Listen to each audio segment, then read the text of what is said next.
ఇస్మాయిల్ చూస్తూ ఉన్నాం, అధికారంలోకి వచ్చిన తర్వాత ఇది రాజకీయ కక్ష సాధింపు అయితేనేమి, గతంలో అధికారంలోకి రాకముందు తామే గనక అధికారంలోకి వస్తే ఏం చేస్తాం తమ రెడ్ బుక్ ద్వారా అని చెప్పిన ఉదాహరణకైతేనేమి ఇప్పుడు జరుగుతున్న సంఘటనలో యాప్ట్గా కనిపిస్తూ ఉన్న పరిస్థితి.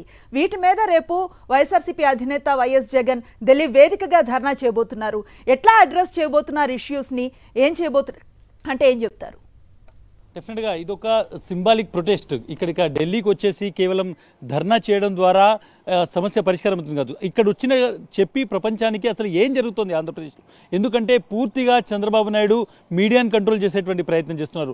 ఆయనకు వ్యతిరేకంగా ఎవరైనా మీడియా రాస్తే దాన్ని బ్యాన్ చేయడము, దాన్ని ఎవరైతే పూర్తిగా దానికి సంబంధించిన ఎంఎస్ఓలు ఉన్నారో వాళ్ళ దగ్గర నుంచి ఛానల్స్ రాకుండా చేయడము, పేపర్ మీద ఒత్తిడి తెచ్చేటువంటి ప్రయత్నం చేయడము, అదేవిధంగా ఎవరైతే మాట్లాడుతున్నారో వాళ్ళ మీద కేసులు పెట్టే ప్రయత్నం చేయడం అనేటువంటి జరుగుతుంది. కొద్ది సంవత్సరాలు అంటే గత కొన్ని దశాబ్దాల్లో చూసుకుంటే ఎప్పుడు కూడా తెలుగు రాష్ట్రాల్లో ఇటువంటి నియంతృత్వం కావచ్చు, లేకుంటే నియంత పోకడ అనేటువంటిది ఎప్పుడు కనబడలేదు.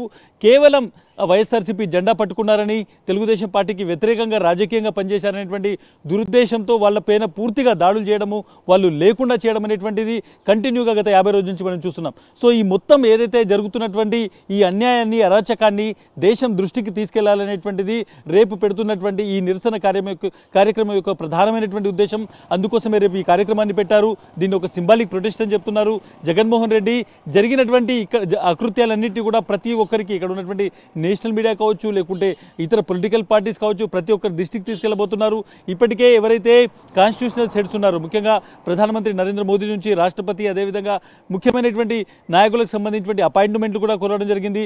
వాళ్ళకి వెళ్ళి జరుగుతున్నటువంటి అకృత్యాలను వివరించేటువంటి ప్రయత్నం చేస్తారు. సో రేపు జరగబోయేది డెఫినెట్గా ఈ 50 రోజుల్లో ఆంధ్రప్రదేశ్లో జరిగినటువంటి ఒక అరాచకమైనటువంటి పాలనకు సంబంధించినటువంటి మొత్తం దృశ్యాన్ని రేపు ప్రపంచానికి, అదేవిధంగా దేశానికి చూపెట్టబోతున్నారు. దీనికి సంబంధించి వైఎస్ఆర్సీపీ తరపున ఏర్పాటు చేస్తున్నారు. ముఖ్యంగా రేపు ఇండియా ఇంటర్నేషనల్ ఏదైతే సెంటర్ ఉందో అక్కడ దీనికి సంబంధించిన కార్యక్రమం ఉదయం 10 గంటల నుంచి సాయంత్రం వరకు కొనసాగబోతోంది. ఇప్పటికే వైఎస్ఆర్సీపీ నాయకులు పెద్ద ఎత్తున ఢిల్లీకి చేరుకున్నారు.